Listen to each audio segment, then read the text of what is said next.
당뇨로 인한 합병증의 이 망막에 생기는 병증, 당뇨 망막병증에 좋은 호흡 대사에 대해서 설명하겠습니다. 호흡 대사. 좀 생소한 용어인데 우리가 신진대사라는 말을 씁니다.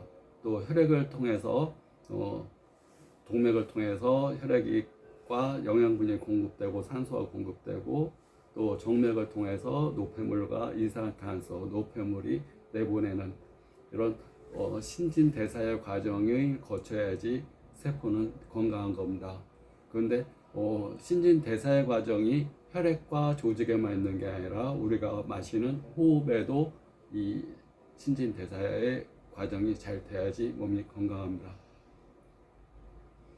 우리는 태어나서부터 호흡을 합니다. 또 죽을 때 우리가 많이 이 사망의 원인이 폐의 호흡 기능 장애.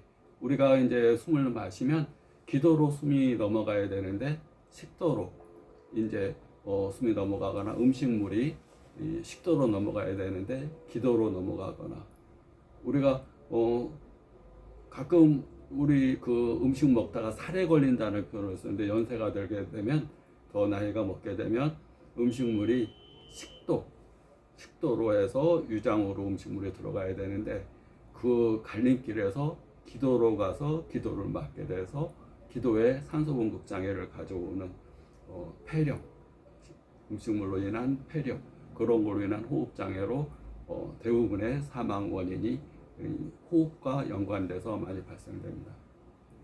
우리 사람은 에너지면서 입자적인 존재입니다. 이 사물의 모든 존재는 다 덩어리가 있는 형체의 존재이면서 에너지를 갖고 있습니다. 입자이면서 파동의 존재.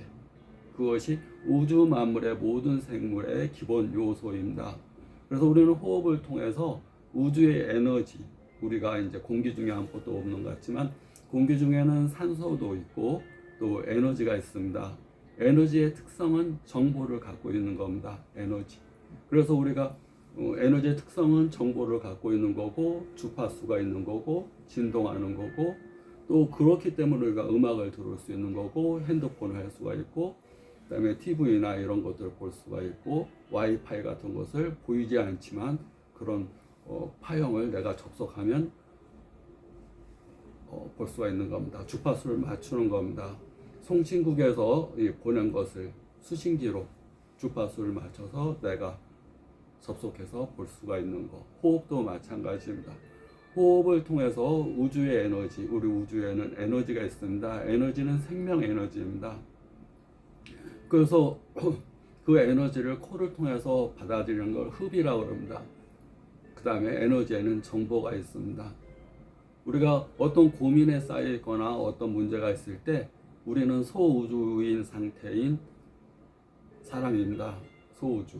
대우주는 자연입니다. 우주입니다. 그래서 사람을 소우주라고 표현하는 이유는 대우주와 똑같은 구조로 구성되어 있다고 보시면 됩니다.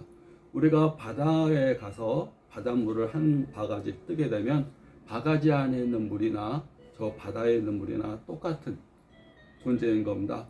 바가지 안에 있는 바닷물은 바닷물입니다. 바다에서 금방 뜬 겁니다. 그래서 얘는 소바다, 여기는 큰 바다. 성분이 똑같습니다.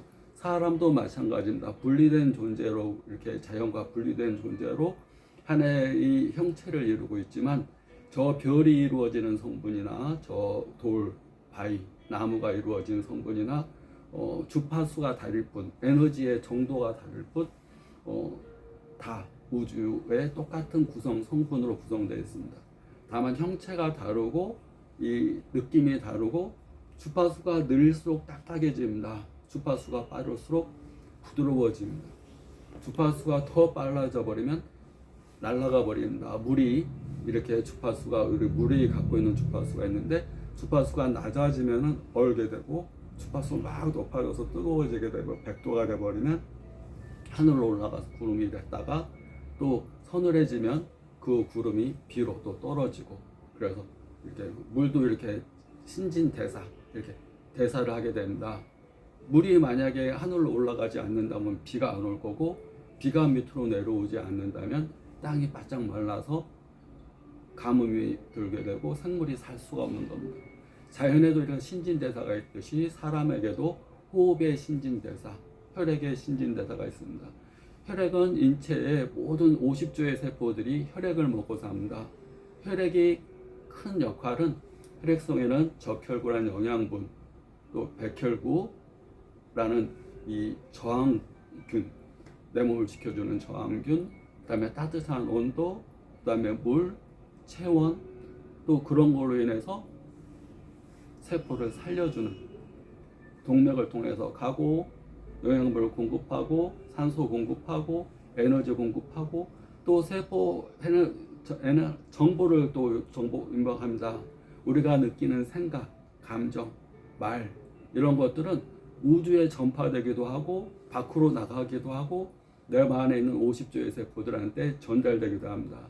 그래서 50조의 세포들은 하나하나 다 생각이 있습니다. 감정이 있습니다. 내가 밖으로 내보내는 거, 우주에 전달되는 거, 그것도 감정과 생각도 에너지면서 주파수니까 우리가 소리를 듣는 것도 마찬가지입니다. 진동이 됐기 때문에 음파라고 듣습니다. 우리가 눈으로 보는 것도 빛을 보는 게 아니라 빛 에너지가 진동 형태로 각막을 때리고 각막이 망막의 광수용체라는 세포를 자극하면서 시신경이 대뇌 후두부로 시각 중추를 자극하면서 느끼는 겁니다. 그래서 다 파형의 존재, 뇌파, 맥동, 맥파, 맥이 뛰는 거 맥파, 뇌가 뛰는 거 뇌파, 심장이 뛰는 거 심전도, 심장이 이게 진동하는 거 심전도. 인체 내 모든 조직은 리듬이 있어야 된다. 그래서 리듬이 건강할 때 건강한 세포가 된다. 그래서 항상 우리가 진동수를 높여라라는 말을 많이 씁니다. 진동수는 에너지고 에너지가 낮은 상태가 되게 되면 우울하고 무력감이 있고 몸은 굳어지게 됩니다. 물이 얼음이 되듯이 무록이 생겼다는 표현을 들어봤을 때마다 자궁에 무록이 생겼어요. 자궁에 근종이 생겼어요. 다 그 부위가 동굴에 물이 왜 물이 왜 차겠습니까? 동굴에는 물이 그냥 물만 흘러야 되는데 동굴에 물덩어리가 동굴에 무록이 있는 겁니다. 자궁에도 그 동굴에 무록이 생기는 겁니다. 무록이 생기다 보니까 근종이 생깁니다. 종양이 생깁니다. 순환이 안 되니까 많이 무록이 생겼다는 표현을 들어봤을 겁니다. 자궁에 무록이 생겼어요. 무록이 생긴 경우는 자궁이 차기 때문에 그럽니다. 왜 찹니까? 자궁에 에너지가 공급이 잘 안 되니까 그럽니다. 왜 에너지가 공급이 안 됩니까? 기가 막히고 기가 부족해서 그럽니다. 기가 막혀 죽겠어. 세포들이 죽어가는 겁니다. 그래서 기가 막히지 않게 하려고 하면, 기를 충전시키려고 하면 에너지를 높여야 됩니다. 에너지 높이는 법에 대해서 이어 설명하겠습니다.